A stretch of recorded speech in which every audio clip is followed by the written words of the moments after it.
आज हम पढ़ेंगे क्वांटम प्रभाव क्या है। क्वांटम सिद्धांत द्वारा इसकी व्याख्या किस प्रकार की गई है।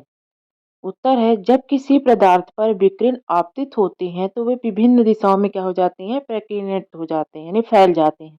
यदि इनकी तरंगदैर्घ्य में अंतर केवल प्रकीर्णन कोण पर ही निर्भर करता है, जिसे क्वांटम प्रकीर्णन कहते हैं। जैसे आपको चित्र में दिखाया गया है कि आपतित किरण है और उसके नीचे एक्स किरणें हैं।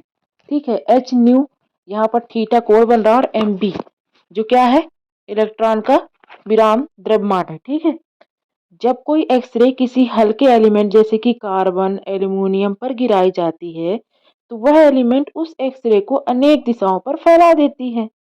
स्कैटर्ड एक्सरे का तरंगदैर्घ्य यानी कि वेवलेंथ इंसिडेंट आपतित एक्सरे के वेवलेंथ से अधिक होता है। अब हम जानते हैं सरल शब्दों में क्वांटम प्रभाव का परिभाषा। वह घटना जिसमें किसी एलिमेंट की सतह से एक्स-रे के स्कैटर्ड होने के पश्चात एक्स-रे की वेवलेंथ में वृद्धि या उससे जुड़ी ऊर्जा में कमी होना पाया जाता है, वहां पर उत्पन्न प्रभाव को क्वांटम प्रभाव कहा जाता है। क्वांटम प्रभाव में आपने देखा कि फोटॉन की कुछ ऊर्जा कम हो जाने से बिखरी हुई एक्स किरणों की तरंगदैर्घ्य कुछ बढ़ जाती है। आपतित एक्स-रे की तरंगदैर्घ्य लैम्डा है। ठीक है, कॉप्टन ने फोटॉन के साथ संलग्न को ऊर्जा को एच न्यू के बराबर माना है और फिर ऊर्जा संरक्षण का नियम लागू करते हुए तरंगदैर्घ्य में होने वाली अधिकता को निम्न व्यंजक के द्वारा बताया गया है, जहां पर लिखा है lambda dash equal h upon m c into bracket 1 minus cos theta bracket close, और इसे हम दे देंगे समीकरण 1।